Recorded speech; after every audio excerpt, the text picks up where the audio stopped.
بسم اللہ الرحمن الرحیم۔ السلام علیکم ناظرین، میں پروفیسر محمد رفیق سیال آپ سے مخاطب ہوں۔ آن لائن لرننگ ہب کے ذریعے مختلف احباب نے مختلف اوقات میں مختلف سوالات بھیجے ہیں اور ان پر گائیڈ لائنز کے لیے ریکویسٹ کی گئی ہے کہ پبلک سروس کمیشن میں اپیئر ہونے کے لیے کچھ رہنما اصول ان تک پہنچ جائیں، ان امیدواران تک، تاکہ وہ اپنی پرفارمنس کو انٹرویو کے دوران بہتر بنا سکیں۔ میں از خود کوئی 4 مرتبہ کمیشن کے سامنے پیش ہو چکا ہوں، جن میں 17، 18 اور 19 گریڈ کی پوسٹیں شامل ہیں، جن میں سے 3 مرتبہ کمیشن نے مجھے ریکمنڈ کیا تھا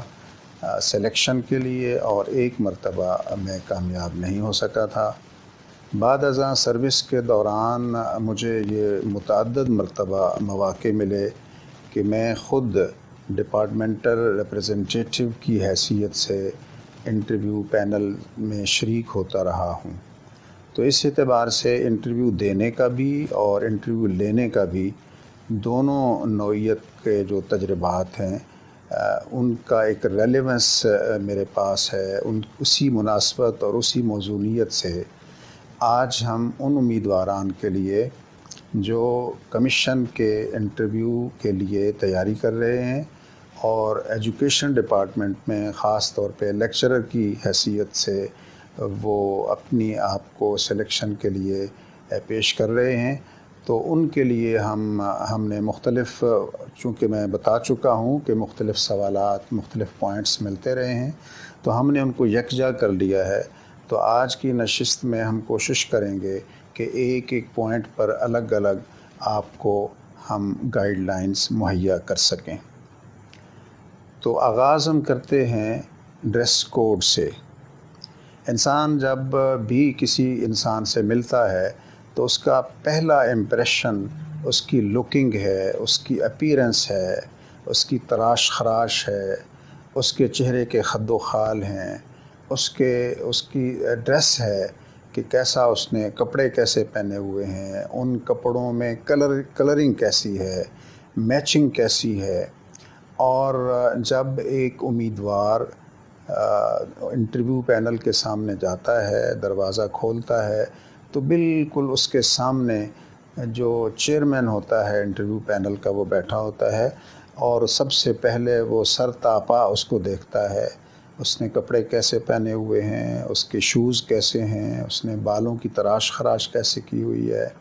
یہ ساری چیزیں آپ کے بولے بغیر، آپ کی کرسی پر بیٹھے بغیر، آپ سے سوال جواب کیے بغیر ان لوگوں نے آبزرو کرنا ہوتا ہے، اور وہ آبزرو کر رہے ہوتے ہیں، اور اس کی بھی بڑی ویلیو اور ویٹیج اور اہمیت ہوتا ہے۔ تو آپ کو یہ کہنا ہے کہ آپ نے اپنے ڈریس کو منتخب کرنا ہے انٹرویو کے لیے، تو اس کے لیے ضروری ہے کہ آپ نے پینٹ اور کوٹ 2 پیس سوٹ پہنا ہوا ہو، اور اس کے ساتھ ٹائی لگائی ہوئی ہو، اور اگر موسم کے اعتبار سے آپ سمجھتے ہیں کہ اس کی ضرورت نہیں ہے، ویسے تو موسم کی ضرورت ہو یا نہ ہو، دونوں صورتوں میں اگر یہ اہتمام کر لیں آپ کہ آپ پینٹ اور کوٹ پہنیں اور ساتھ ٹائی لگائیں، تو اس کے ساتھ آپ کا امپریشن بہتر رہے گا۔ ٹاپ پرائرٹی اس کو دیں کہ یہ ڈریس آپ سے بہتر کر سکیں انٹرویو کے دوران۔ اور اگر یہ ممکن نہ ہو یا موسم کی مناسبت اجازت نہ دے تو پھر آپ شرٹ اور پینٹ پہنیں اور اس کے ساتھ بھی ٹائی لگائیں، اور یہ دوسری صورت ہے۔ اور اگر ٹائی آپ پسند نہ بھی کریں تو کوئی خاص حرج نہیں ہے، لیکن اگر لگا لیں تو یہ بہت اچھا ہے۔ ایسے احباب جو شلوار قمیض ہمیشہ سے پہنتے آ رہے ہیں اور ان کو شائنس ہے کہ وہ پینٹ یا شرٹ نہیں پہن پاتے ہیں، تو پھر وہ شلوار قمیض پہن سکتے ہیں، اور اس کے ساتھ ضروری ہے کہ شلوار قمیض کے ساتھ وہ ویسٹ کوٹ میں پہنیں۔ اس کے بغیر محض شلوار قمیض پہننے سے تاثر یہ ملتا ہے کہ آپ جسٹ سلیپنگ ڈریس میں آ گئے ہیں۔ یا اس طرح کا ڈریس آپ ٹی شرٹ کوئی پہن کے جاتے ہیں جس سے یہ پتہ چلتا ہے کہ آپ نے تو کوئی ٹریک سوٹ پہنا ہوا ہے، تو وہ آپ اسپورٹس مین ہیں اور آپ کھیل کے میدان کی طرف جا رہے ہیں، تو جس اعتبار سے جہاں بھی جانا ہو اس کے لیے ایک ریلیونس، ایک موزونیت، ایک مناسبت ڈریس کی ہوتی ہے، ہم اس اعتبار سے پہنتے ہیں۔ پھر ڈریس کی کلرنگ ہے اور اس کی کلر میچنگ ہے کہ اس میں یہ خیال رکھنا ہے کہ اس میں شوخہ پن نہ ہو، اس میں آپ متین لگیں، سنجیدہ لگیں، اور جو پوسٹ کا تقاضا ہے اس اعتبار سے آپ کی شخصیت بھی سوبر ہو اور آپ کا ڈریس بھی آپ کو سوبر بنانے میں آپ کا معاون ثابت ہو۔ تو یہ چند باتیں۔ اس کے علاوہ شوز، آپ کو کوٹ شوز پہننا ہے، آپ نے بند جوتے پہننا ہے، لوز شوز یا سینڈل وغیرہ کا استعمال نہیں کرنا۔ جہاں تک کٹنگ کا تعلق ہے وہ فریش کٹنگ کروا کے جائیں، اور بڑے لمبے لمبے بال جو ہیں یہ بڑے ناپسند کیے جاتے ہیں اور یہ سنجیدگی اور متانت کے خلاف ہوتے ہیں۔ مناسب طریقے سے اپنی فریش کٹنگ کروا کے جائیں، اور اسی طرح اگر آپ شیو کرتے ہیں تو آپ فریش شیو کر کے جائیں، اور اگر آپ نے تھوڑی داڑھی رکھی ہوئی ہے تو وہ خیال کریں کہ آپ کی داڑھی کسی ڈسپلن میں ہو، یعنی اس کی چھوٹی موٹی جہاں حسب ضرورت کوئی تراش خراش ہے، کچھ بال دائیں بائیں آگے پیچھے جو بکھرے ہوئے ہیں تو وہ ان کو کسی تراش خراش ان کی بہتر بنا لیں، تاکہ داڑھی بھی آپ کی ایک ڈسپلن مینر میں ہو، اور اس پوری وضاحت جو ہے آپ کو یہ ثابت کرے کہ آپ you are a disciplined person. تو یہ ڈسپلن جو ہے آپ کی پوری شخصیت میں نظر آنا چاہیے۔ یہ اس طرح کا پینل نہیں ہوتا جس طرح کا CSS کے اگزام کے لیے، انٹرویو کے لیے ہوتا ہے۔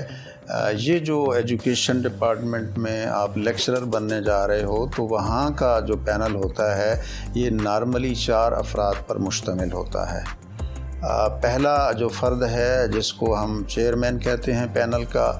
وہ اس کی درمیان میں سیٹ ہوگی۔ جو ہی آپ تشریف لے جائیں گے تو سب سے پہلے اسی سے آپ کا سامنا ہوگا۔ اس کے دائیں ہاتھ پہ FPSC کا ایک ممبر بیٹھا ہوگا، اور اس کے بائیں ہاتھ پہ ڈپارٹمنٹل ریپریزنٹیٹیو بیٹھا ہوگا، جس ڈپارٹمنٹ میں آپ کی اپوائنٹمنٹ ہونے جا رہی ہے ان کی طرف سے وہ نمائندہ ہوگا، اور اس ڈپارٹمنٹل ریپ کے بالکل پہلو میں ایک سبجیکٹ اسپیشلسٹ بیٹھا ہوگا جو آپ سے متعلقہ سوالات مضمون سے متعلق کرے گا۔ تو یہ گویا 4 افراد پر مشتمل آپ کا انٹرویو پینل ہونا ہے، اور سب سے پہلے جب آپ نے اپیئر ہونا ہے تو آپ کی مڈ بھیڑ ہونی ہے چیئرمین صاحب سے۔ جیسے میں نے بتایا کہ چیئرمین آپ کے قد و قامت کا، سر سے پاؤں تک کا جائزہ لے گا، آپ چل کیسے رہے ہو۔ آپ نے دروازہ کھولنا ہے اور چیئرمین تک جانا ہے تو چند قدم آپ کو چلنے ہیں، تو اس سے ایک آپ کی باڈی لینگویج، آپ کی پوری لکنگ اور اپیرنس، اور آپ کیسے لگ رہے ہو، اس کا ایک انہوں نے اندازہ لگا لینا ہے۔ ایک آبزرویشن آپ کے بولے اور کویسچنز کے اور آنسرز کیے بغیر انہوں نے آپ کے بارے میں ایک اندازہ اور ایک اپنا آبزرویشن جو ہے وہ ڈیولپ کر لینا ہے۔ تو یہ جو 4 افراد ہیں ان کے الگ الگ میں تھوڑی سی تفصیل بھی آپ سے شیئر کر دیتا ہوں کہ طریقہ کار یہ ہوگا کہ سب سے پہلے آپ چیئرمین کے بالکل سامنے ایک کرسی پڑی ہوگی، اور چیئرمین ہاتھ کے اشارے سے آپ کو کہے گا کہ آپ ہیو اے سیٹ، آپ کرسی پہ بیٹھیے۔ آپ بیٹھ جائیں گے تو اس کے سامنے آپ کا بایو ڈاٹا ہوگا، آپ کا نام، والد کا نام، اور آپ کے انٹرویو میں حاصل کردہ نمبر، آپ کی کوالیفیکیشن کے نمبر، اور جو آپ نے اپنے اپلیکیشن فارم کے ساتھ چیزیں لگائی ہوں گی وہ ان پر بات کرنا شروع کر دیں گے، اور پہلے یہ تسلی اور اطمینان کریں گے کہ آپ ہی وہی شخص ہیں جن کا یہ بایو ڈاٹا آپ کے سامنے پڑا ہوا ہے۔ جو چیزیں 2-4 باتیں ہو سکتا ہے آپ سے پوچھیں، کنفرم کریں آپ کا نام کیا ہے، جی آپ نام اپنا بتائیں گے، اور فردر تھوڑی بہت بات کرنے کے ساتھ ہی وہ آپ کو یہ کہہ سکتے ہیں کہ انٹروڈیوس یور سیلف، یہ اپنا تعارف خود کروانے کا نارملی ایک رجحان ہے، اور یہ کمیشن میں پنجاب میں بھی، صوبوں میں بھی یہ چلتا ہے، اور مرکز میں بھی فیڈرل پبلک سروس کمیشن میں بھی نارملی یہ چلتا ہے۔ اب اس کا جو ہے کیا فکر و فلسفہ ہے اس کے پیش نظر کہ بندہ اپنا تعارف خود کروائے، تو اس سے آپ کی باڈی لینگویج چیک کی جاتی ہے، آپ کا گفتگو کتنی فلوئنٹ طریقے سے کرنے پہ قادر ہیں، آپ کون سی زبان بولتے ہیں۔ یاد رکھیے اس زبان والا پوائنٹ اگرچہ آگے آ رہا ہے، لیکن آپ نے اپنے تعارف میں کوشش کر کے چند لائنیں لازمی، اگر آپ انگلش میں فلوئنٹ نہیں بھی ہیں تو آپ نے کچھ نہ کچھ جملے اپنے تعارف کے لیے پہلے سے انگلش زبان میں، کریکٹ انگلش لینگویج میں گرامیٹیکلی آپ کو آنے چاہیے۔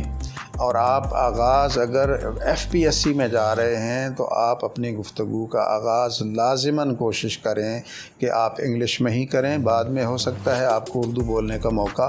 مل جائے۔ تو اس کے ساتھ، ان کے ساتھ جو چیئرمین صاحب کے ساتھ جو ساتھی بیٹھے ہوئے ہیں وہ ممبر ہیں، اور ممبر جو ہے وہ جنرل نالج کے نارملی سوال کرتا ہے، اور اس کے علاوہ وہ کوئی اسلامک سٹڈیز کا کویسچن کر سکتا ہے، کرنٹ افیئرز، دنیا بھر کے معاملات، آج کل جو کچھ چل رہا ہے، مختلف برننگ ایشوز چل رہے ہیں، ان کے بارے میں آپ سے کویسچن کر سکتا ہے۔ اور اس کے علاوہ جو ڈپارٹمنٹل ریپ بیٹھا ہوا ہے وہ بھی جنرل کویسچنز ہی کرے گا، لیکن ان دونوں لوگوں کو یہ آپشن ہوتا ہے کہ وہ جو چاہیں پوچھ سکتے ہیں، وہ جنرل نالج، کرنٹ افیئرز کا بھی کویسچن پوچھ سکتے ہیں، اور آپ کے سبجیکٹ ریلیٹڈ بھی بات کر سکتے ہیں۔ اور اس کے بعد جو سبجیکٹ اسپیشلسٹ ہوتا ہے وہ تو پیورلی آپ کے سبجیکٹ میٹر پر ہی گفتگو کرے گا، اور وہ نارملی وہ اپنی اگر زبان میں بعض اوقات وہ اردو بولنا شروع کر دیتا ہے سبجیکٹ اسپیشلسٹ، بعض دفعہ ملی جلی بات کی جاتی ہے، تو اس لیے آپ کو ذہنی طور پہ تیار ہو کے جانا ہے کہ آپ سے انگلش میں کویسچنز پوچھے جانے ہیں۔ مثلا میں نے یہ بھی دیکھا کہ ان ایسے بندے کو جو انگلش میں پوچھا جا رہا ہے اس سے کویسچن، اور وہ اردو میں رسپونڈ کر رہا ہے، تو اس سے پوچھا گیا کہ بھائی آپ کو انگلش نہیں آتی ہے؟ تو اس نے جواب میں بالکل ڈسٹرب ہوا، وہ بندہ کنفیوز ہوا کیونکہ وہ انگلش نہیں بول سکتا تھا فلوئنٹلی، اور اس کے لیے مشکلات پیدا ہو جاتی ہیں اور پریشانیاں ہو جاتی ہیں۔ لیکن اگر آپ ذہنی طور پہ پہلے سے تیار ہو کے جائیں گے کہ کچھ نہ کچھ پھر آپ انگلش کے گرامر کے اعتبار سے کچھ جملے بنانے کے پر قادر ہو جائیں گے، کچھ تھوڑی سی پریکٹس کر لیں، تھوڑا سا ٹائم ہوتا ہے کہ خاص طور پہ یہ جو آپ کہاں فرسٹ فارم لگانی ہے، کہاں سیکنڈ فارم لگانی ہے، کہاں ہیز ہیو لگانا ہے، یہ کم از کم قواعد و ضوابط آپ کو ضرور آنا چاہیے۔ گرامیٹیکلی آپ کا جملہ جو ہے وہ غلط نہیں ہونا چاہیے۔ تو یہاں تک تھا ان 4 افراد کا تعارف جنہوں نے آپ سے انٹرویو لینا ہے۔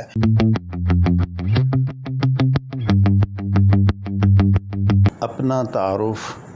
اور اس کی زبان، اگرچہ گزشتہ پوائنٹ میں اس پر تھوڑی سی بات ہو چکی ہے،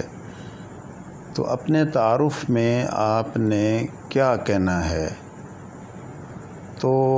یہ چیزیں جو چھوٹی موٹی آپ کی ذات سے متعلق ہیں، آپ کے پرٹیکولرز ہیں، یہ تو چیئرمین کے سامنے پڑے ہوئے ہیں، یہ وہ نہیں جاننا چاہ رہا آپ سے کیا جاننا چاہ رہا ہے؟ وہ یہ چاہ رہے ہیں کہ آپ کی شخصیت کے کچھ گوشے کھل کے سامنے آ جائیں، مثلاً یہ کہ آپ کس قدر گفتگو کرنے پہ قادر ہیں، آپ بغیر کسی تذبذب کے، کسی کنفیوژن کے بڑی فلوئنٹلی آپ بات کرنے کے قابل ہیں یا نہیں ہیں، اور پھر کیا آپ کو انگلش زبان بھی آتی ہے یا صرف اردو میں بات کرنا جانتے ہیں۔ اور اپنی گفتگو میں آپ نے یہ کوشش کرنی ہے اپنے تعارف میں کہ مثلاً تعلیم اور کوالیفیکیشن کی جب بات آپ نے کرنی ہے تو جسٹ ٹاپ ڈگری بتا دیں کہ میں نے ماسٹر کیا ہوا ہے، ایم فل کیا ہوا ہے، پی ایچ ڈی کیا ہوا ہے، میٹرک سے آن ورڈ یہ سارے نمبر بتانے نہ شروع کر دیں، بس آخری ڈگری بتا دیں اور اس کے بعد آپ نے طالب علمانہ زندگی میں کوئی بڑا کام کیا ہے، کوئی ایکسٹرا آرڈینری آپ کی پوزیشن ہے، کوئی گولڈ میڈل لیا ہے، سپورٹس میں آپ بہت اچھے تھے، آپ کو کریکولر ایکٹیویٹیز میں بہت اچھے تھے، آپ سپیکر تھے، آپ ڈیبیٹر تھے، آپ نے کچھ انعامات حاصل کیے ہوئے ہیں، تو ان کی دلچسپی اس کام سے متعلق ہوگی کہ آپ میں ایکسٹرا آرڈینری کیا خوبیاں ہیں، اور پھر آپ اپنے تعارف میں یہ بتانا ضروری سمجھیں کہ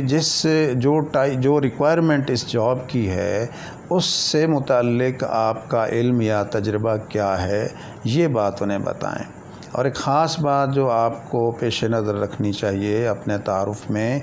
وہ یہ کہ آپ اس شعبے میں کیوں آ رہے ہیں۔ یہ کویشچن کیے بغیر ہی اگر آپ بتا دیں گے تو یہ بہت اچھا ہوگا آپ کے لیے، کیونکہ یہ کویشچن کسی نے بھی آپ سے بعد میں کرنا ہوگا کہ آپ یہاں اس شعبے میں اس پوسٹ کے اگینسٹ کیوں اپیئر ہو رہے ہیں۔ تو اس میں آپ نے یہ باور کرانا ہے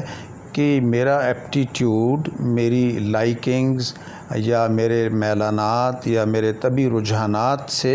یہ میچ کرتی ہے، ٹیلی کرتی ہے یہ پوسٹ، اور میرے اندر ایک پیشن ہے، ایک جذبہ ہے، میرے اندر ایک تحریک ہے۔ میں اگر مثلاً آپ لیکچرر بننے جا رہے ہیں تو آپ ان کو بتا سکتے ہیں جی کہ میں شروع میں اپنے آپ کو سمجھتا ہوں کہ میرے اندر ایسی خداداد صلاحیت ہے کہ میں کمیونیکیٹ کر سکتا ہوں، میں اچھا موٹیویٹر ہوں، میں اچھا سپیکر ہوں، میں بات بہتر طریقے سے کر سکتا ہوں، اور میرا ایپٹیٹیوڈ یہ ہے کہ میں لوگوں کو سکھاؤں اور کچھ نہ کچھ میں اس نیشن کے لیے میں کچھ نہ کچھ سروس پیش کروں، کوئی خدمت پیش کروں۔ تو گویا ایک جذبہ اپنے اندر جو ہے وہ موجود جو ہے اس کو سامنے لے آئیں کہ میں ایک جذبہ خدمت کے تحت اس پروفیشن میں آنا چاہتا ہوں۔ نہ صرف یہ ٹھیک ہے یہ آپ کا روزگار بھی ہے، لیکن روزگار سے وراء آپ کچھ کرنا چاہتے ہیں، کچھ ایکسٹرا آرڈینری آپ پرسن کے طور پہ اپنے آپ کو پیش کریں گے تو اپنے ذاتی تعارف میں آپ کا یہ امپریشن بہت اچھا ہوگا۔ دوسری بات اس پوائنٹ میں نے زبان کی ہے، اگرچہ اس پہ بھی بات پچھلے پوائنٹ میں گزر چکی ہے، لیکن اس موضوع پہ یہ کہنا ہے کہ بعض احباب جو ہیں وہ انگلش میں تیاری کے باوجود بھی بہتر طور پہ بات نہیں کر سکتے ہیں، اور اگر آپ کو ایسا اندیشہ ہے کہ آپ اگر تیاری بھی کر لیں گے تو پھر بھی وہاں کنفیوژن کا شکار ہو جائیں گے، آپ کی زبان میں لکنت آ جائے گی، آپ تذبذب کا شکار ہو جائیں گے، تو اگر اردو سے زیادہ مانوس ہیں اور اردو میں اپنا ما فی الضمیر اور پوائنٹ آف ویو زیادہ بہتر طریقے سے بیان کر سکتے ہیں، تو پھر میں کہوں گا کہ آپ کو اردو والا آپشن ہی لینا چاہیے ٹو سٹارٹ ود۔ آغاز آپ کو پھر اردو میں ہی کرنا چاہیے، تاکہ آپ انگلش بولیں اور آپ اپنا امپریشن خراب کر بیٹھیں، اس سے زیادہ بہتر ہے کہ آپ اردو بولیں اور اپنا فرسٹ امپریشن اچھا جو ہے وہ ڈیولپ کریں ان کے سامنے۔ تو یہ بات چیت تھی اپنے تعارف سے متعلق اور کون سی زبان استعمال کرنی ہے۔ تو لیکن یہ میں پھر بھی کہوں گا، زور دے کے کہوں گا کہ کوشش کیجئے گا کہ آپ کچھ نہ کچھ انگلش میں اپنے تعارف سے متعلق ہی، اور اس کی پریکٹس کر لیں، تیاری کر لیں، اور اچھے طریقے سے آپ اگر انگلش میں بات چیت کا آغاز کریں گے تو یہ بہت اچھا سٹارٹ ہوگا آپ کا، اور اس کا بڑا اثر ہوگا، اور انٹرویو والے اس کی بڑی ویلیو آپ کو دیں گے۔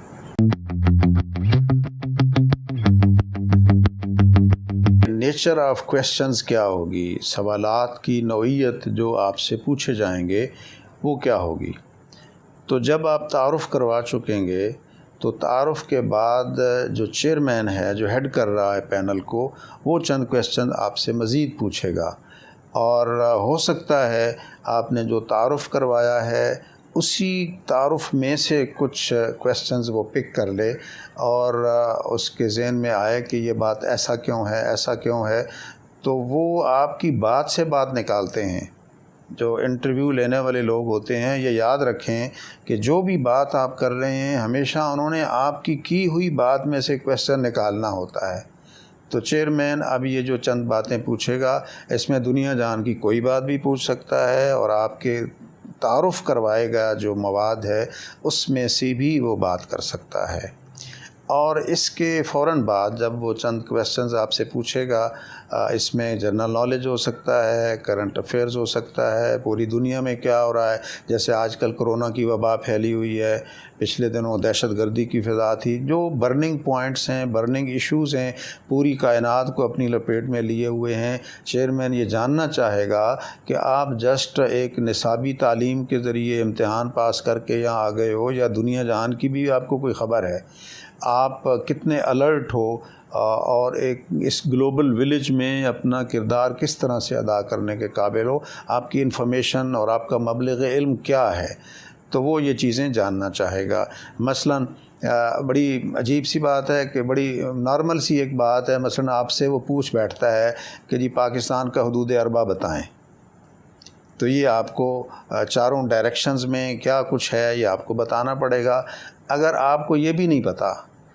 تو آپ یوں سمجھیں کہ آپ وہاں زیرو ہو جائیں گے۔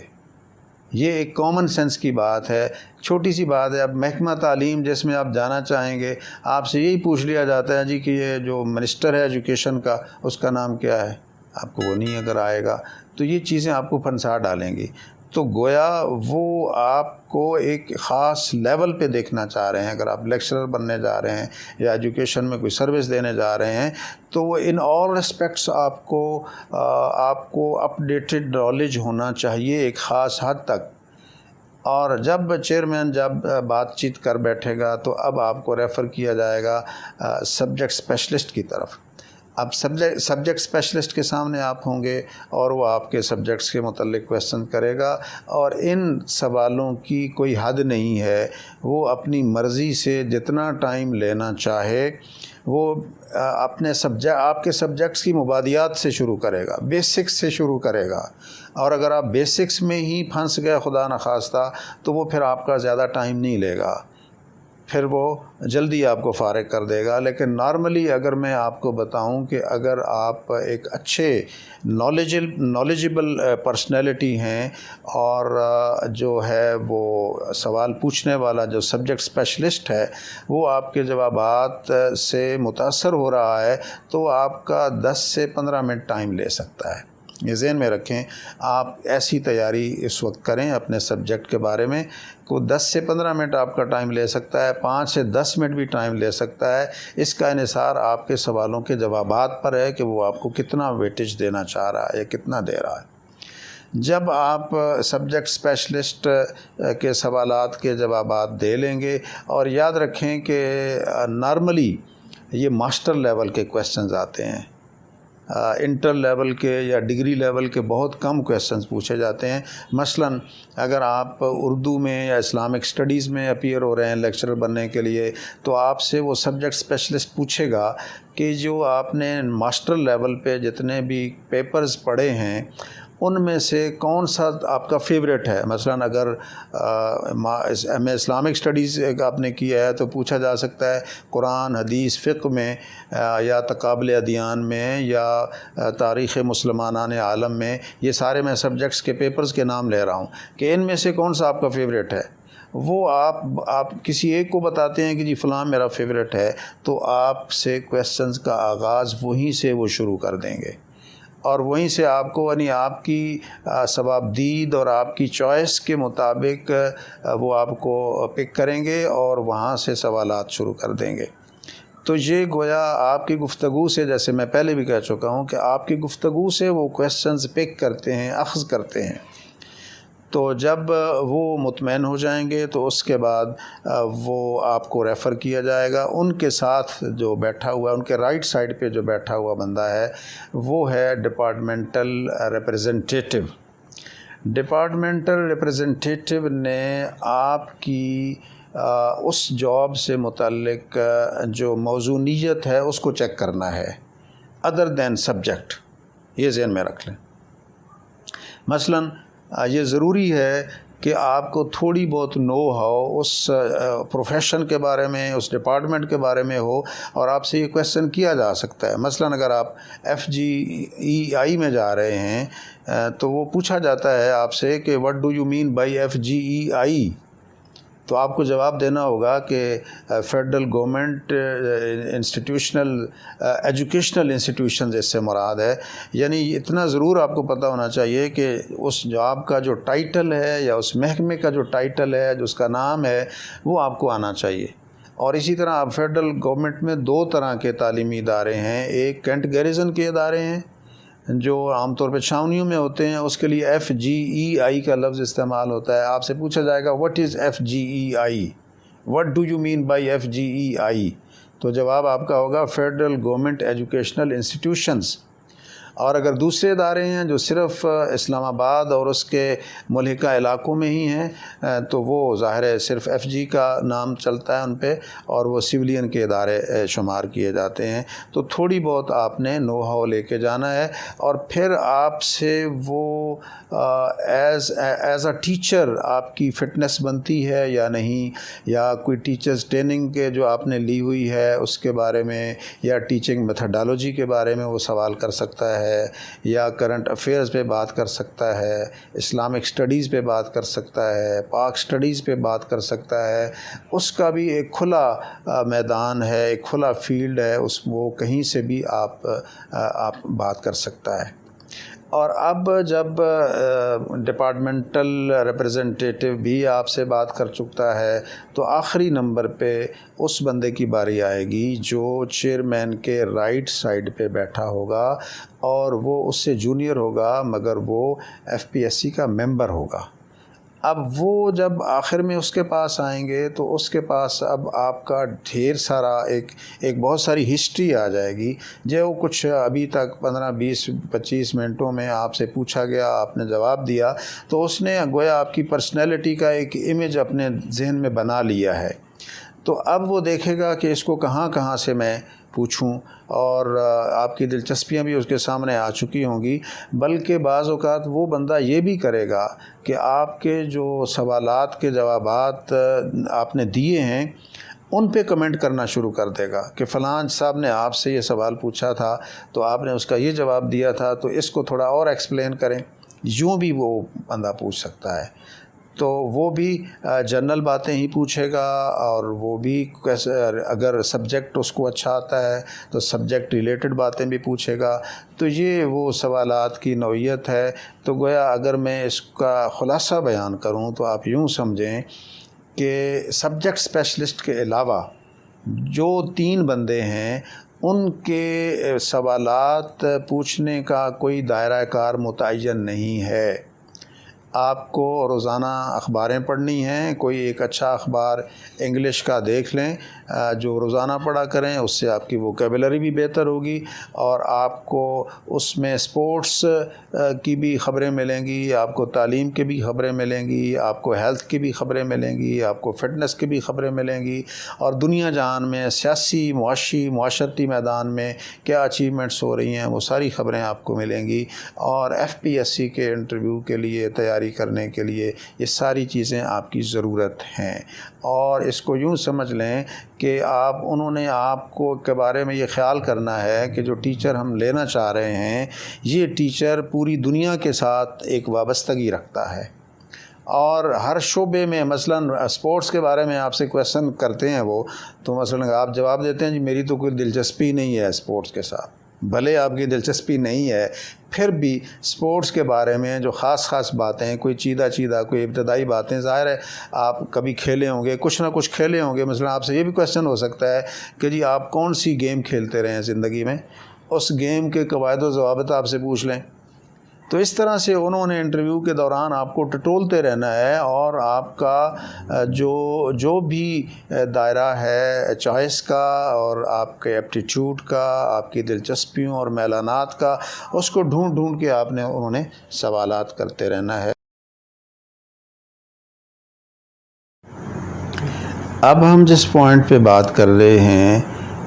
وہ پولیٹیکل یا ریلیجس کویسچنز ہو سکتے ہیں جس سے آپ کی سیاسی یا مذہبی وابستگی کا تعلق ہو سکتا ہے. اور یہ بڑا ہی امپورٹنٹ کویسچن ہے، اور اس کویسچنز کو ریسپونڈ کرتے ہوئے آپ کو بے حد محتاط رہنا ہے. آپ کی یقیناً کوئی سیاسی وابستگی بھی ہو سکتی ہے، آپ کی کوئی مذہبی وابستگی بھی ہو سکتی ہے،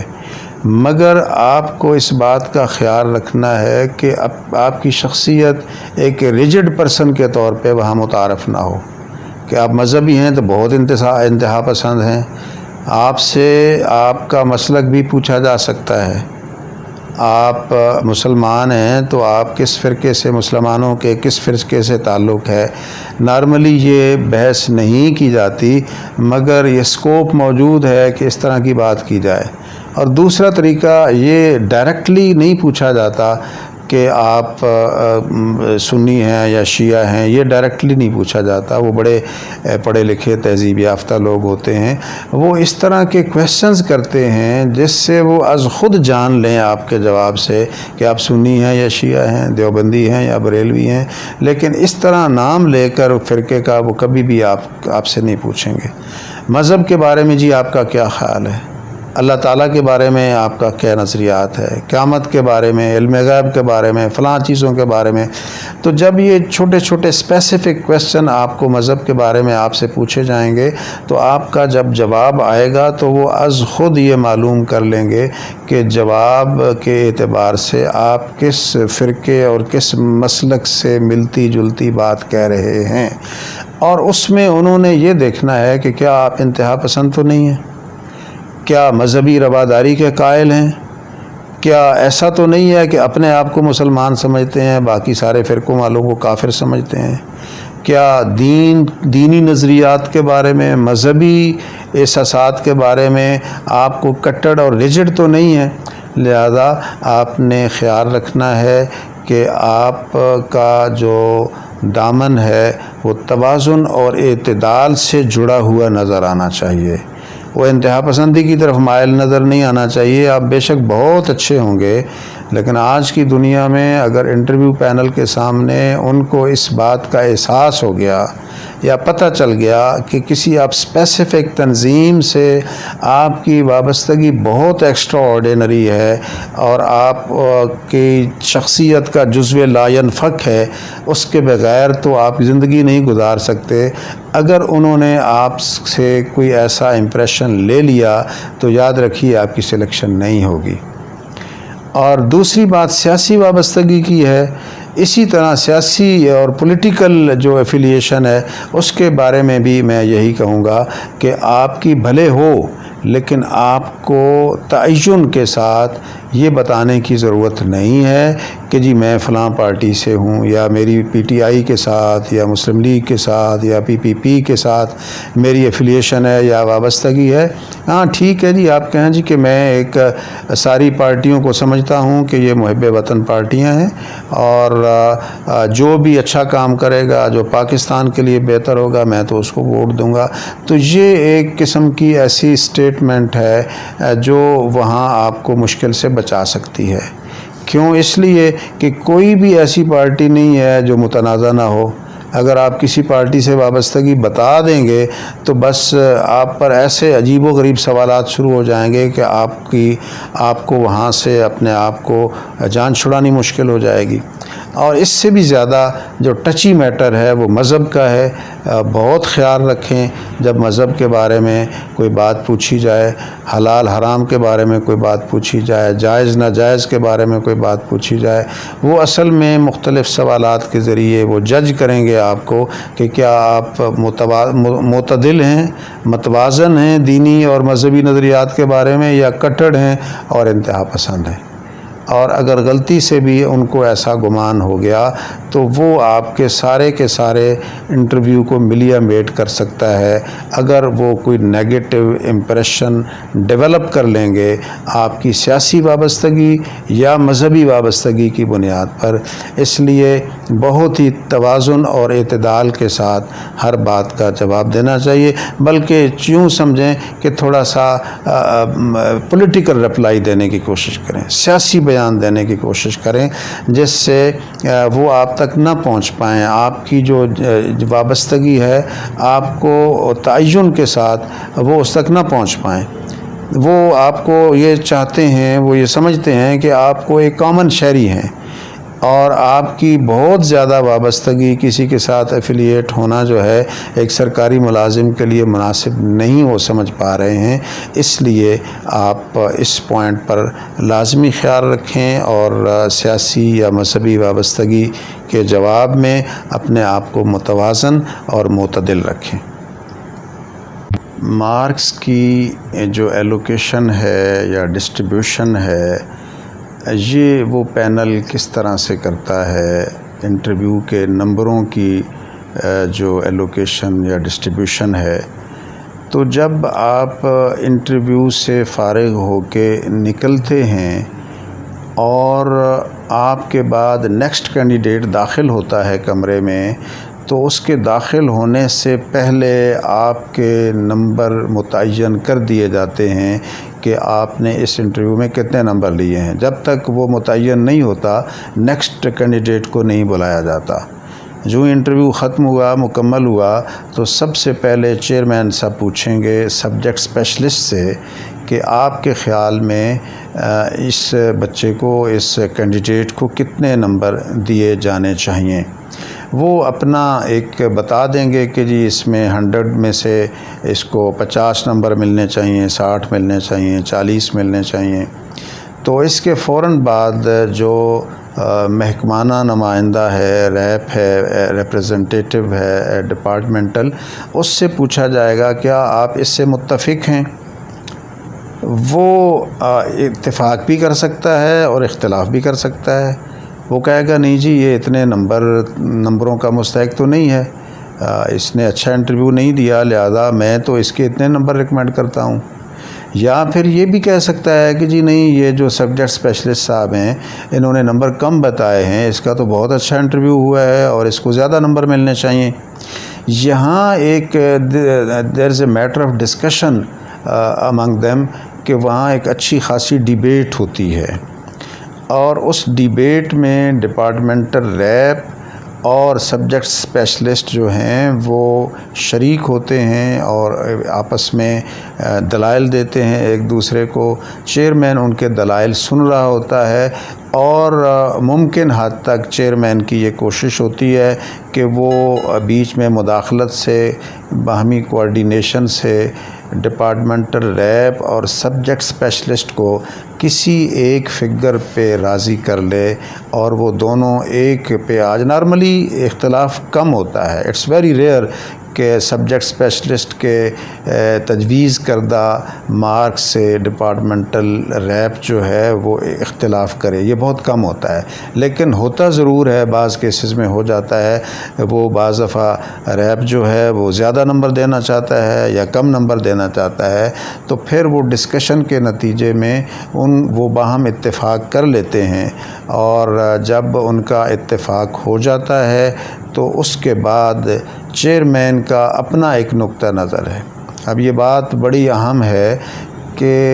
ضروری نہیں ہے کہ اب ان دونوں نے جن مارکس پہ اتفاق کیا ہے چیئرمین اس کو ایز اٹ از قبول کر لے۔ بعض صورتوں میں وہ ایز اٹ از قبول کر لے گا، لیکن اس کی اپنی بھی ایک آبزرویشن ہے، لیکن وہ اپنی آبزرویشن پینل کو نہیں بتائے گا، اپنی ڈسکریشنری پاور استعمال کرتے ہوئے ان کی گفتگو سے فائدہ اٹھاتے ہوئے جو اس کے ذہن میں آئے گا وہ مارکس وہاں لکھ دے گا۔ اور نارملی جو اس کے رائٹ سائڈ پہ بندہ بیٹھا ہوا ہے، جو ایف پی ایس سی کا ممبر ہوتا ہے، نارملی اس سے مارکس کے بارے میں ڈسکشن نہیں کی جاتی۔ مارکس کے بارے میں آپ کو یاد رکھنا چاہیے کہ یہ دونوں افراد بڑے اہم ہیں، ڈپارٹمنٹل ریپ اور سبجیکٹ اسپیشلسٹ، اور ان پر فیصلہ کرنا ہوتا ہے چیئرمین نے۔ تو ابھی آپ کو دلچسپی اس بات سے ہوگی کہ جی ہم کتنے نمبروں کی صورت میں ہم کدھر فال کرتے ہوں گے، تو اس میں آپ ذہن میں رکھ لیں کہ اگر آپ نے 60% مارکس حاصل کر لیے ہیں تو آپ سمجھ لیں کہ آپ جو میرٹ لسٹ بننے والی ہے اس میں کہیں کسی نہ کسی جگہ پہ آپ کا نام آ جائے گا، اور آپ کا مجموعی سکور اگر 60% سے کم ہے تو اس بات کا قوی امکان ہے کہ آپ کو ناکام اور فیل قرار دے دیا جائے، اور جو میرٹ بنے سلیکشن کی ریکمنڈیشن کے لیے اس میرٹ لسٹ میں سے ہی آپ آؤٹ ہو جائیں۔ جیسے ریٹن ایگزام کا ایک معیار ہوتا ہے، اس پہ بندہ پورا نہیں اترتا تو وہ انٹرویو کے مرحلے میں نہیں پہنچتا، اسی طرح انٹرویو کے مرحلے میں اس فیز میں ایک مقرر معیار ہے، اگر آپ اس پہ پورا اترنے جا رہے ہیں تو پھر آپ کو میرٹ لسٹ میں بھی شامل نہیں کیا جاتا۔ بہت سارے ایسے کینڈیڈیٹس ہوتے ہیں جو میرٹ لسٹ میں آ جاتے ہیں، کامیاب بھی ہو جاتے ہیں، مگر سیٹیں کم ہونے کی وجہ سے ان کو ریکمنڈیشن نہیں ملتی اور وہ سلیکشن حاصل نہیں کر پاتے۔ تو یہ 3 قسم کے لوگ ہوتے ہیں، ایک وہ جو ریجیکٹ ہو گئے،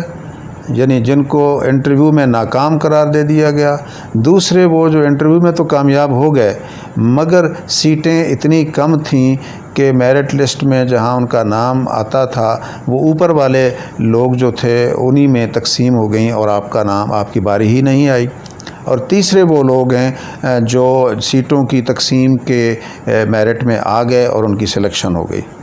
تو یہ ان کا طریقہ کار ہے نمبروں کی تقسیم کا۔ نارملی اب میں تعین سے یہ کہنے کی پوزیشن میں نہیں ہوں کہ 200 مارکس ہوتے ہیں یا 300 مارکس ہوتے ہیں، لیکن میں نے اوورآل بات بتا دی ہے کہ آپ کو 60% کم از کم نمبر لینا ضروری ہے، اور ان 2 افراد کا مطمئن ہونا، ڈپارٹمنٹل ریپ کا اور سبجیکٹ اسپیشلسٹ کا، یہ 2 لوگ بہت ڈومینیٹ کرتے ہیں، ان کا مطمئن ہونا اور ان کے سوالوں کا ٹھیک آپ کو جواب دینا یہ بہت ضروری ہے آپ کے آگے چلنے کے لیے۔ اور باقی جو سائیڈ والا بندہ ہے، جو ممبر ہے، وہ چونکہ جونیئر ہوتا ہے چیئرمین کا، نارملی چیئرمین اس سے پوچھتا نہیں ہے، لیکن اگر وہ اپنی مرضی سے وہ بھی کچھ کہنا چاہے اس موضوع پہ تو وہ بھی کچھ کہتا ہے، لیکن نارملی ایسا ہوتا نہیں ہے۔ تو یہ ان کے درمیان ایک بڑی اچھی ڈیبیٹ اور ڈسکشن ہوتی ہے جس کے نتیجے میں آپ کو میرٹ پر مارکس ایلوکیٹ ہو جاتے ہیں۔ اور جب ایک اور بڑی اہم بات ہے، جب مارکس ایلوکیٹ ہو جاتے ہیں اور آپ آ جاتے ہیں اس میں میرٹ لسٹ میں بھی آ جاتے ہیں، بعض اوقات یہاں تک بھی دیکھا گیا ہے کہ آپ نمبر 1 پہ آ جاتے ہیں، نمبر 2 یا 3 پہ آ جاتے ہیں اس خاص سبجیکٹ کی میرٹ لسٹ میں، پھر بھی آپ کو سلیکشن نہیں ملتی۔ اس کی کیا وجہ ہے؟ اس کی ریزن یہ ہے کہ آپ جس صوبے سے تعلق رکھتے ہیں ہو سکتا ہے یہ سیٹ اس صوبے کو ایلوکیٹ ہی نہ کی گئی ہو، اور بسا اوقات تو نہیں ہے لیکن اٹس ویری ریئر، بہت کم ایسا ہوتا ہے کہ آپ ٹاپ بھی کر جائیں تو آپ جس صوبے سے تعلق رکھتے ہیں یہ سیٹ اس صوبے کو ایلوکیٹڈ نہ ہو تو آپ کو سیٹ نہیں ملے گی، اور اس صوبے سے تعلق رکھنے والا جو آپ سے کم نمبروں والا ہے اس کو سیٹ مل سکتی ہے۔ یہ نظام اس لیے ہے کہ پروونشل ایلوکیشن ہے، اور یہ جب ایڈ آتی ہے تو اس میں یہ بتا دیا جاتا ہے پنجاب کی اتنی سیٹیں ہیں اور سندھ کی اتنی سیٹیں ہیں اور فلاں صوبے کی اتنی سیٹیں ہیں۔ تو یہ ایلوکیشن آف سیٹس کی وجہ سے میرٹ پر آنے والا بندہ بھی FPSC میں بعض دفعہ نظر انداز ہو جاتا ہے۔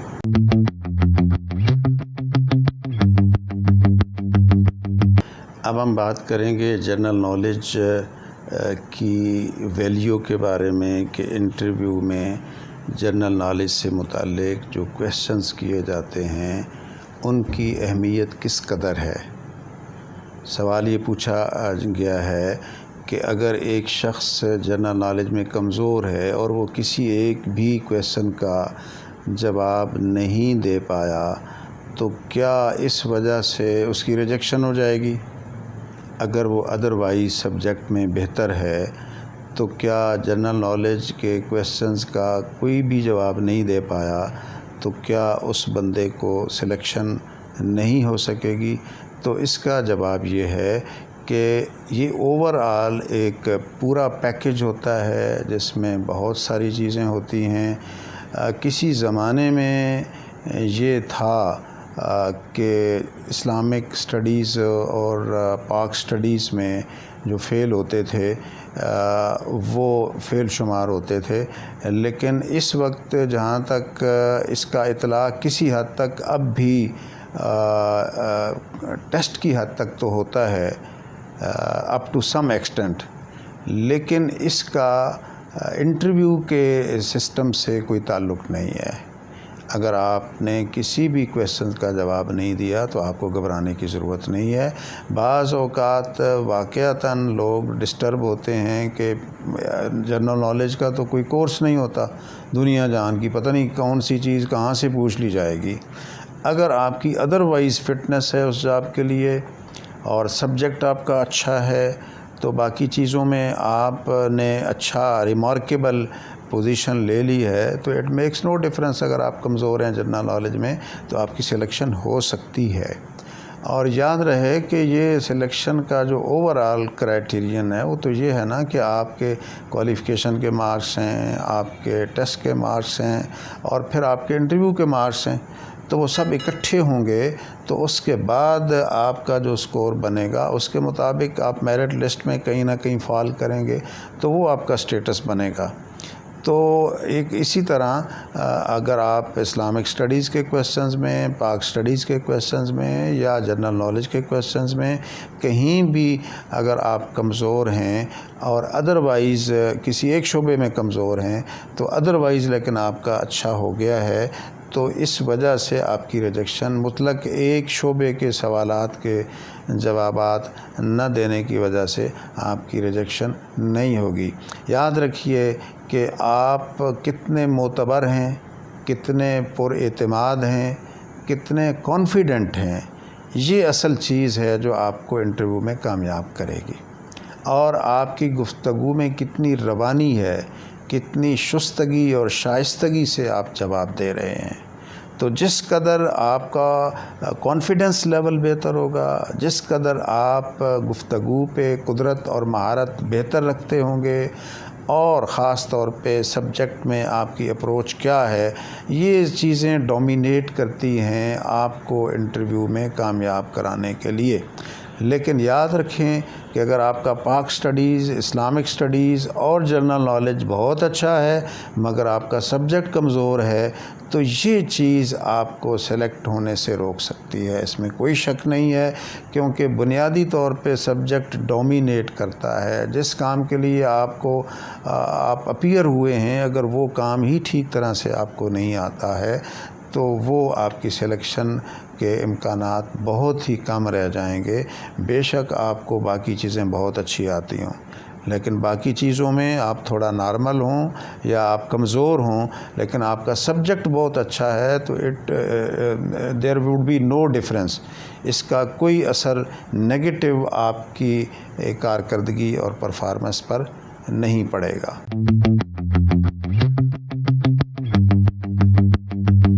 آپ کی سلیکشن میں آپ کے انٹرویو کا کیا کردار ہے، کتنی اہمیت ہے؟ آپ کے پاس ڈگری بھی ہے، آپ ایم فل ہیں، آپ پی ایچ ڈی ہیں، آپ کی ڈویژنز بھی اچھی ہیں، کوالیفیکیشن بہتر ہے اور آپ کا ٹیسٹ بھی اچھا ہو گیا ہے۔ اب آپ انٹرویو کے مرحلے پہ آئیں گے تو انٹرویو کی اب اہمیت کتنی رہ جاتی ہے؟ تو یاد رکھیے کہ انٹرویو آپ کی سلیکشن کے لیے بڑا ڈومینیٹنگ اور امپورٹنٹ رول ادا کرے گا۔ آپ کی ساری چیزیں اپنی جگہ پہ رہ جائیں گی اگر آپ انٹرویو میں آپ نے اپنے آپ کو کانفیڈنٹ، ڈسپلنڈ اور اپنی زبان میں فلوئنٹ نہ پایا تو آپ کی ساری جو کارروائی ہے، جو آپ کی پرفارمنس ہے وہ غارت ہو جائے گی۔ بعض دفعہ یہاں ایسے بھی دیکھا گیا ہے کہ بعض کینڈیڈیٹس کی جو ٹیسٹ میں کارکردگی اچھی نہیں ہوتی مگر وہ بولتے اچھا ہیں، قادر الکلام ہوتے ہیں، اپنی زبان پہ کمانڈ ہوتی ہے، بولنے پہ اچھی کمانڈ ہوتی ہے، اسپیکر رہے ہوتے ہیں، کہیں ڈیبیٹر رہے ہوتے ہیں، تو ان کی گفتگو جو ہے وہ پورے پینل کو بھا جاتی ہے، اچھی لگتی ہے اور پورا پینل ایکا کر لیتا ہے کہ اس شخص کو لازمی ہم نے کرنا ہے، اور اس کو وہ ایکسٹرا آرڈینری طور پہ اتنے زیادہ نمبر دے دیتے ہیں کہ وہ کوالیفائی کر جاتا ہے اور وہ سلیکٹ ہو جاتا ہے۔ گویا اس میں آپ کے پاس ایک کھلا فیلڈ ہے کہ آپ نے اپنی جو ورتھ ہے وہ پروو کرنی ہے، منوانا ہے اپنے آپ کو،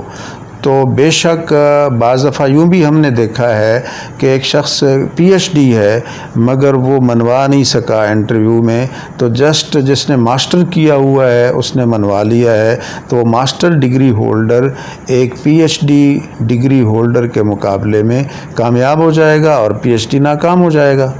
تو اس سے آپ کو واضح طور پر اس بات کی سمجھ آ رہی ہے کہ انٹرویو جو ہے وہ بڑا ڈومینیٹنگ رول ادا کرتا ہے۔ کچھ بعض ایسی مثالیں بھی میرے دیکھنے میں آئی ہیں، مثلاً ایک بندے کو اس وجہ سے اس کے انٹرویو کو آگے انیشیٹ نہیں کیا گیا کہ وہ انگلش نہیں بول سکتا تھا، اور وہ فرسٹ 5 منٹس میں وہ باہر آ گیا۔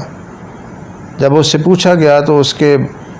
بال اڑے ہوئے تھے اور پریشان تھا اور اس کے چہرے پہ ہوائیاں اڑ رہی تھیں۔ اس سے پوچھا گیا کیا ہوا، تو اس نے جواب دیا جی وہ تو مجھ سے انگلش میں بات کر رہے تھے، تو میں اردو میں جب بات کی تو انہوں نے کہا نہیں انگلش میں بات کریں، اور مجھ سے یہ کام نہیں ہو سکا، لہذا انہوں نے مجھے باہر نکال دیا۔ یہ بات بڑی نوٹیبل ہے، اور سبجیکٹ اسپیشلسٹ تک بھی انہوں نے نہیں جانے دیا۔ یہ وہ مثالیں ہیں جو میں اپنی زندگی میں اپنے پروفیشن میں انٹرویو لیتے ہوئے بھی دیکھتا رہا ہوں، اور بہت سارے لوگوں سے یہ سنتا بھی رہا ہوں، اور اس کا چشمدید گواہ بھی ہوں کہ کسی ایک بات پہ چیئرمین کی ناپسندیدگی ہو جاتی ہے اور وہ آپ کو اس سیٹ کے لیے، اس منصب کے لیے انفٹ سمجھتا ہے، اور آگے وہ آپ سے سوال ہی نہیں پوچھتے اپنا وقت کہ ہم نے ضائع کرنا ہے، کیونکہ انہوں نے مائنڈ آپ کے لیے بنا لیا ہے کہ آپ پرسنالٹی وائز فٹ نہیں ہیں، یا آپ گفتگو پر قدرت نہیں رکھتے ہیں، یا یہ منصب آپ اس کے لائق کسی بھی طرح نہیں ہیں، جو بھی واٹس ایور دا ریزن، تو وہ ایک کنکلوژن جو ہے وہ نکال لیتے ہیں۔ اور اس وجہ سے میں یہ آپ کو واضح طور پہ کہہ رہا ہوں کہ سلیکشن میں انٹرویو کا بڑا کلیدی کردار ہے۔ بعض دفعہ آپ کے مارکس کم ہیں ٹیسٹ میں، لیکن آپ کا انٹرویو بہت اچھا ہو گیا ہے تو وہ آپ کو بہت آگے لے جائے گا۔ میں ایک چھوٹی سی بات ایسے اپنے بارے میں بھی بتا دیتا ہوں کہ جب میں 19 گریڈ میں ڈائریکٹ سلیکشن میری ہوئی تھرو FPSC، تو سلیکشن کے کچھ عرصہ بعد میری اپنے سبجیکٹ اسپیشلسٹ سے ملاقات ہوئی، جو میرا اس وقت انٹرویو میں سبجیکٹ اسپیشلسٹ تھا۔ تو جب بات ہوئی تو انہوں نے کہا کہ جی ہم میں سے ہر کوئی یہ چاہ رہا تھا کہ جس طرح آپ نے سوالوں کے جواب دیے، جس طرح آپ نے ایک نالجبل پرسنالٹی ہونے کا ثبوت دیا، ہم میں سے ہر ایک چاہ رہا تھا کہ آپ کو لازماً ہونا چاہیے، اور اتفاق سے تھرو آؤٹ دی کنٹری ایک ہی پوسٹ تھی وہ 19 گریڈ کی، اور لکیلی قرعہ فال میرے نام نکلا۔ تو اس طرح سے ہو جاتا ہے، بعض اوقات پورا پینل یہ طے کر لیتا ہے کہ یہ بندہ ایکسٹرا آرڈینری ہے اور ہی مسٹ بی سلیکٹڈ، اس کو ضرور سلیکٹ ہونا ہے، اور ان کے سامنے چونکہ باقی سینٹرز کا بھی رزلٹ آیا ہوا ہوتا ہے تو وہ بہت ایکسٹرا آرڈینری مارکس دے دیتے ہیں، اور اس طریقے سے وہ بندہ ٹاپ پہ آ جاتا ہے۔ تو لہٰذا آپ کا انٹرویو جو ہے یہ بہت اچھا ہونا چاہیے ان آل ریسپیکٹس۔ میں پھر سے کہہ رہا ہوں کہ آپ کا لباس، آپ کے شوز، آپ کی جو تراش خراش ہے، آپ کی جو شیو کرنا یا داڑھی رکھنا، یا آپ کا پورا ایک جو سٹرکچر ہے، پرسنل سٹرکچر ہے، وہ کتنا ڈسپلنڈ ہے، یہ بڑا معنی رکھتا ہے۔ آپ میں سے بہت ساری اور ایکیڈیمکس جھول آپ کے اندر ہوگی، کمزوری ہوگی، تو وہ اگر آپ کی پرسنالٹی بہت اچھی ہے، ڈومینیٹنگ لگتے ہیں اور آپ واقعی پروفیسر لگتے ہیں، تو وہ آپ کو محروم نہیں کریں گے، وہ ہر صورت میں چاہیں گے کہ آپ سلیکٹ ہو جائیں۔ تو کچھ چیزیں گاڈ گیون ہوتی ہیں، ان میں تو آپ کچھ نہیں کر سکتے ہیں، لیکن آپ کی شخصیت میں کچھ ایسی چیزیں ہوتی ہیں جن پر آپ خود اپنی ذات پہ، اپنے تراش خراش پہ، اپنے ڈریسنگ پہ توجہ دے کے آپ اپنے انٹرویو میں اپنے آپ کو کامیاب قرار دلوا سکتے ہیں۔